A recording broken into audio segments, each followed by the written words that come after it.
Le coin lecture.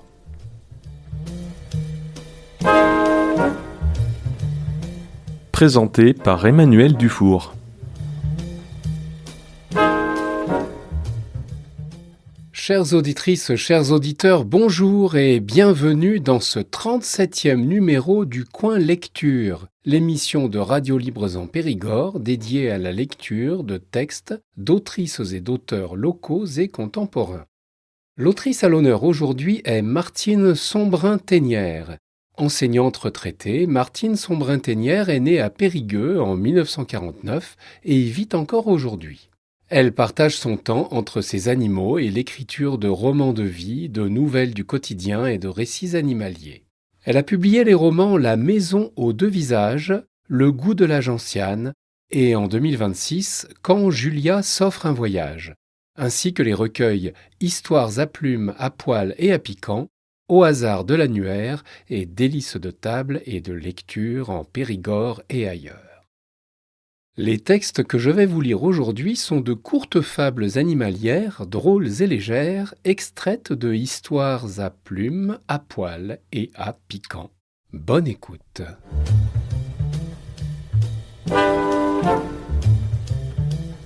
Opération dégoupillage. Dans un de nos villages, dès que la nuit tombait, sévissait une bande de sournois prédateurs. En fait, une famille de rouquins affamés. « Je n'en peux plus, » disait la femme, dont la volaille était la proie de ses noceurs. « Ne me reste qu'une oie, 2 canards, 3 lapins. Mais comment protéger mon petit poulailler de ces bêtes rusées qui font peur à mon chien ? Je m'en vais demander conseil à mon voisin. » Celui-ci prit sur lui de rassurer la dame. « Soyez sans crainte désormais, je me charge de tout, ne vous inquiétez plus, et je vais de ce pas voir quelques bons amis pour l'organisation d'une belle battue. Avec nos 100 cartouches, nous serons au moins 6, les plus fines gâchettes du canton réunies, et nous prendrons 3 chiens, même plus s'il le faut. Nous arriverons bien à vider le hameau de la vermine rousse qui l'a trop envahi. Donc rendez-vous fut pris pour un jour de printemps après un peu d'orage. Et au bistrot du coin, un tout petit passage. Le chien le plus vaillant trouva vite la piste à partir de la ferme où sévissaient les bêtes. Il conduisit les gars jusqu'à un appentis collé à la maison de gens juste endormis. C'était l'heure de la sieste, en plein après-midi. On excite les chiens, on les lance à l'assaut. Voilà les 6 fusils déjà prêts pour l'ouvrage. Le doigt sur la gâchette, la casquette en arrière. Un premier coup se tire et les renards jaillissent. S'ensuit la pétarade, les cartouches se vident. Le fermier d'à côté croit la guerre revenue. Se bouchant les oreilles, il s'écrie « C'est fichu !» Et ceux de la maison dont dépend l'appentis, se pensant agressés, appellent les pompiers, mais n'osent surtout pas sortir de leur logis. Un certain temps se passe. On entend comme un cri. Les chasseurs se regroupent. La fumée dissipée laisse voir de la chasse un tableau désolé. Les vieux, comme les jeunes, les 6 bestioles ont fui. On a pu les compter, mais pas un n'est touché. Les herbes sont foulées, les branches sont cassées, et l'on relève un chien, c'est lui qui a morflé. Les maîtres de ces lieux, une fois rassurés, osent enfin sortir, voulant en savoir plus. Mais sans un mot de trop, les tireurs, fort déçus, remballent leurs fusils et vont se consoler à l'auberge au hameau. Dans la proche forêt, les renards sont partis. Il reste donc une oie, 2 canards, 3 lapins. Ils sauront quoi trouver pour leur futur festin. Et le chien dans tout ça ? Allons, rassurez-vous, il n'était qu'étourdi, une oreille éraflée par quelques plombs perdus. Mais croyez bien que lui, au moins, il a compris. On ne l'y prendra plus à chasser le goupil.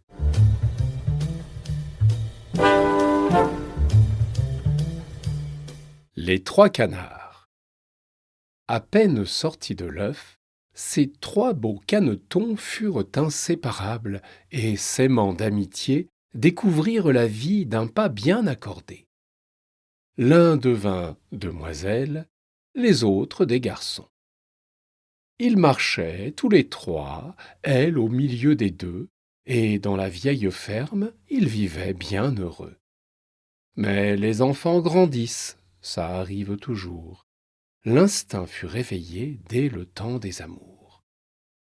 Comment, se disait l'un, évincer mon copain et garder pour moi seul cette jolie femelle? J'aime bien mon amie, mais tout a une fin, et je la veux pour moi. Elle est tellement belle. L'autre, ne sachant pas les pensées du premier, heureux du temps qui passe, continue à vaquer. S'en remet au hasard, ne fait pas de projet. Nos trois canards s'en vont d'un pas bien décidé. Dans la plus proche mare, ils veulent se baigner et doivent contourner un haut mur grillagé. L'amoureux, tout d'un coup, se fait soudain frimeur, veut convaincre la canne que c'est lui le meilleur. Pour prendre son élan, il se met à courir et s'envole bien haut, pensant les éblouir, en franchissant d'un coup l'obstacle droit devant. Hélas, il n'a pas su conserver son allant, et il touche la barre, restant ainsi coincé, les pattes embrouillées dans le haut du filet, puis retombe piteux au pied de ce muret. Mais, fort heureusement, c'était du bon côté. Les deux autres, impassibles, contournent le barrage. Elle à gauche, lui à droite, en suivant le sillage, et passent à la hauteur du pauvre accidenté. Puis d'un seul mouvement, comme s'ils s'accordaient, tournent chacun la tête de l'autre côté, pour montrer leur mépris envers le sot frimeur qui comprend aussitôt le prix de son erreur. Tout penaud et contrit, il veut les rattraper et boite en cancanant vers ses anciens alliés. Mais la belle a choisi celui qui fut plus sage. Désormais elle accepte ses avances d'usage, et l'autre, tout mari, ne pourra qu'assister aux amours printanières de sa canne adorée.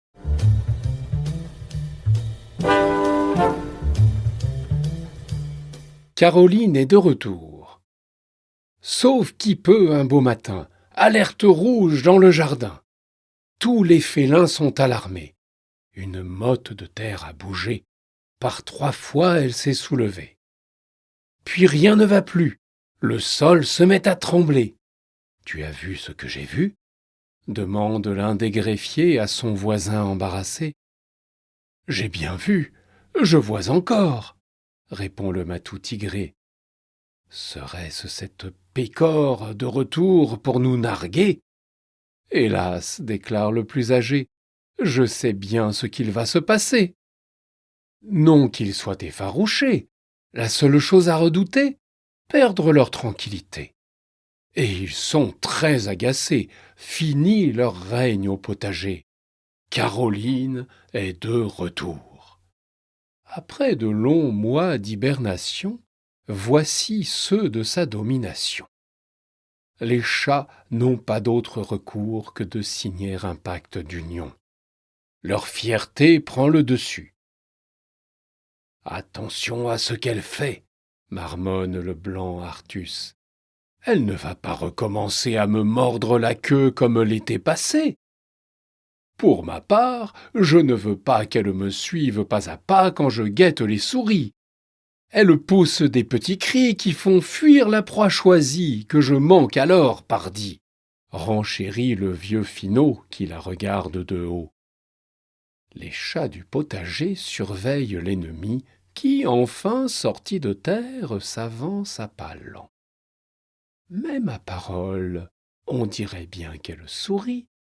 Elle a même un air très content. Heureuse de tous les retrouver, elle accourt à petits pas comptés, agitant sa tête chenue, s'exclamant « Je suis revenue !» Les chats n'en croient pas leurs oreilles, n'ayant ouï jamais rien de pareil. Alors, Caroline viendrait donc en amie?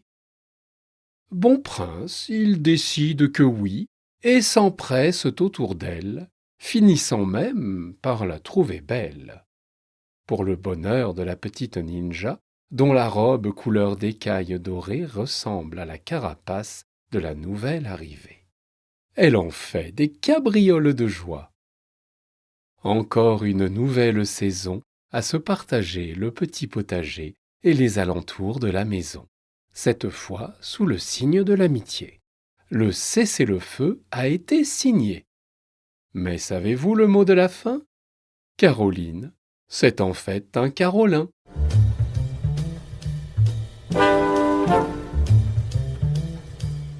Les deux chats du moulin. Au moulin de Taille-Petit, le meunier et la meunière un beau jour se disputèrent. L'enjeu pourtant semblait léger. Tous deux voulaient un chat. Pourquoi donc batailler si au même instant on veut la même chose? L'ennui fut que chacun voyait l'affaire à sa manière.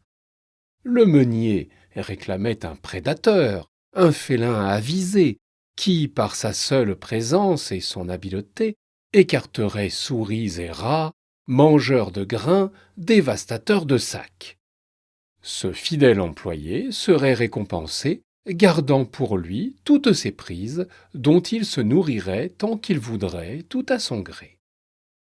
La meunière, quant à elle, rêvait d'un compagnon qui chaufferait ses pieds, ses genoux, ses menottes, en échange de crème et de petits morceaux qu'elle choisirait pour lui les mettant de côté. Il serait beau, très doux et caressant, mi-jouet, mi-enfant. « Quoi ?» rugit le meunier. « Gâter un animal, en faire un exigeant ? Moi je veux un battant qui gagnera sa croûte, tout comme moi en travaillant. » « Ami, dit la meunière, ne nous querellons plus. La voisine me dit que 2 chatons perdus se sont donnés chez elle, que je peux les avoir. Prenez le petit noir, teigneux et plein d'astuces. Il vous rendra service comme vous l'attendez. Laissez-moi la femelle, j'en ferai ma compagne. Elle ne gênera pas le travail du noireau, mais me consolera de mes pieds fatigués, quand je me poserai à coudre ou tricoter. » L'affaire ainsi narrée fut bien vite conclue. Au moulin de Taille-Petit, le noireau du meunier, toute griffe en avant, sait tenir à distance la jancre que farine, et la petite chatte, la doucette aux yeux bleus, sur les genoux amis de la jolie meunière, ronronne ou sans sommeil entourée de pelotes, couverte de caresses, et fait rire sa maîtresse après son dur labeur. Et depuis, l'harmonie règne chez les meuniers. Moralité. Quand chacun a trouvé son chat, tout va.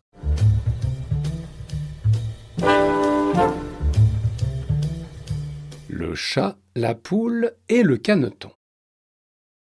Un renard emporta le canard barbarin, dont la canne venait de pondre 6 œufs bruns. Celle-là, sitôt veuve, se mit à dépérir, et bientôt décède, sans doute de chagrin. La fermière prend 5 œufs et glisse pour en rire le dernier dans le nid d'une poule esselée qui couve appliquée de faux oves plâtrés.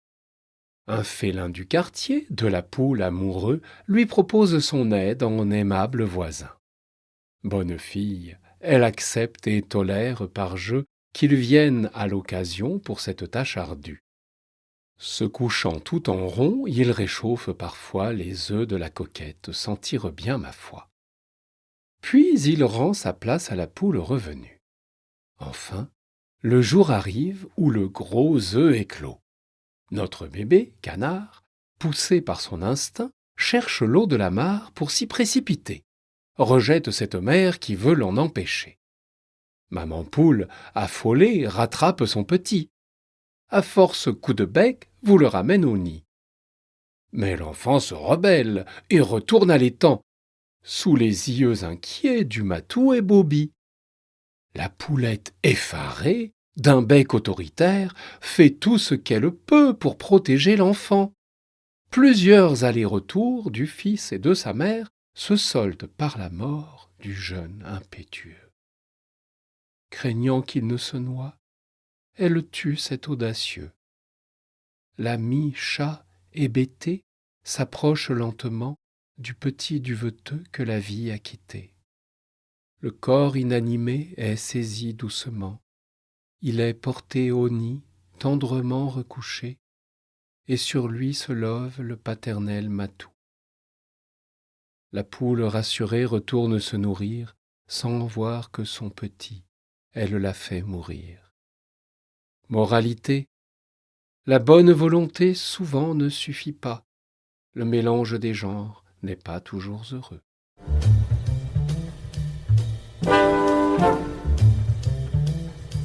Le chat, le renard et le chercheur de champignons.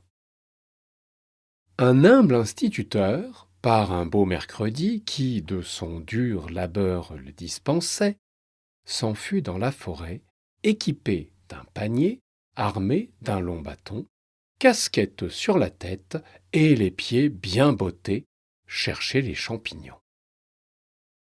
Quand il fut parvenu dans un endroit secret, de lui tout seul connu, du moins il l'espérait, il arrêta son pas, observant la forêt.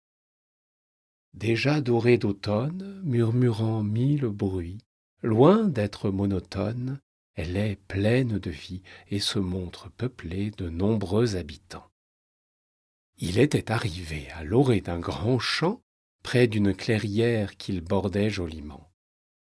Il savait y trouver les cèpes et les bolets, et même des girolles et des rosées des prés.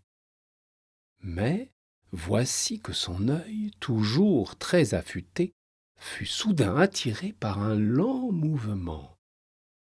En bordure des grands arbres se profilait une ombre, féline et noire de jais, s'avançant doucement, jusqu'à quitter l'abri des sapins d'un vert sombre. Sans peur, elle se montra, fut bientôt en plein champ. Or, au-delà du pré, à l'entrée de la forêt qui le ceinturait, s'avançait une autre ombre, rousse celle-là. Le chasseur de girolles ne bougeait plus d'un pas, inquiet pour le matou que le renard guettait.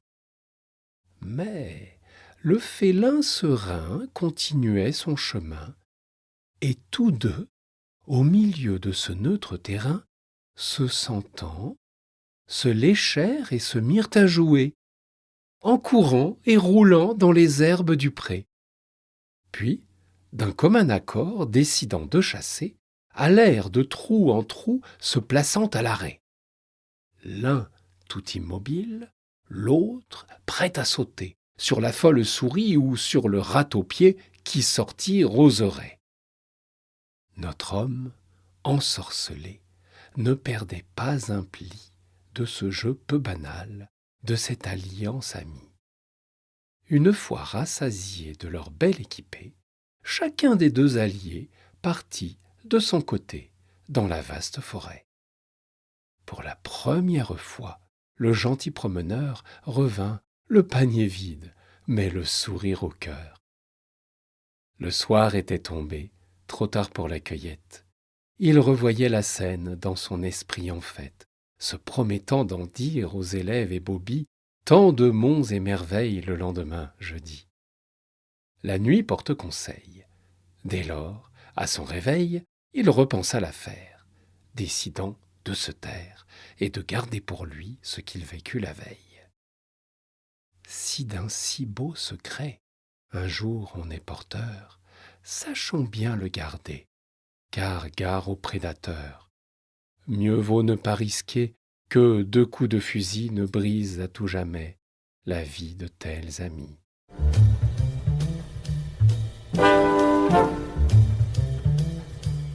Vous venez d'entendre 6 fables de Martine Sombrin-Ténière, extraites de Histoire à plumes, à poil et à piquant.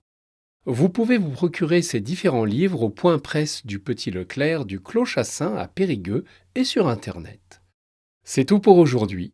Je vous rappelle que vous pouvez me recommander des autrices et auteurs locaux et contemporains en contactant RLP par mail à l'adresse radiolibresenpérigord@gmail.com ou par téléphone au 05 53 46 80 24 où vous pourrez laisser un message en précisant le nom de l'émission Le Coin Lecture. Surtout, n'hésitez pas. Merci de votre écoute et à la prochaine fois.